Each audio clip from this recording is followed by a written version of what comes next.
ইন্ডিয়ায় I love Mohammad বললে জেলে যেতে হবে এবং হিন্দুস্তানে আই লাভ মোহাম্মদ বলাটা একটা অপরাধ। আরে মূর্খ, মাথা মোটা, বেত্তামিজ, ইবলিশের বংশধর, তোরা জানোস আমরা সেই নবীর উম্মত যিনি শুধু মুসলমানদের নবী না, পুরা দুনিয়ার নবী, বিশ্ব নবী। আমরা সেই নবীর উম্মত যার জন্য এই দুনিয়া সৃষ্টি হয়েছে। আমরা সেই নবীর উম্মত যাকে আসমান জমিন আরশের মালিক প্রিয় হাবিব নাম দিয়েছে। আমরা সেই নবীর উম্মত যিনি দুনিয়াতে আসার আগেই তার নাম প্রত্যেকটা নবী ঘোষণা দিয়ে গেছে। আমরা সেই নবীর উম্মত যার সুপারিশ ছাড়া কেউ জান্নাতে প্রবেশ করতে পারবে না। আমরা সেই নবীর উম্মত যার উম্মত হওয়ার জন্য অন্যান্য নবীরা নবী হওয়ার চাইতে উনার উম্মত হওয়াটাকে ভাগ্য মনে করছে। আমরা সেই নবীর উম্মত যিনি সারা জীবন উম্মতি করে নিজের চোখের অশ্রু ঝরিয়েছে। আমরা সেই নবীর উম্মত যিনি সবসময় সত্যের রাস্তায় চলা শিখিয়েছে। আমরা সেই নবীর উম্মত যিনি বলেছেন তোমার সামনে যদি কোনো অন্য ধর্মের মানুষ বিপদে পড়ে তাহলে সবার আগে তাকে সাহায্য করো।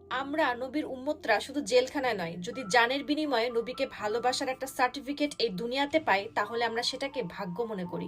আই লাভ মোহাম্মদ একটাই কমেন্ট দেখতে চাই, আই লাভ মোহাম্মদ হ্যাশট্যাগ বেশি বেশি করে ইউজ করে ট্রেন্ডিং এ নিয়ে যান, যাতে আমাদের নবীজির নামে পুরা হিন্দুস্তানের জমিন কেঁপে ওঠে।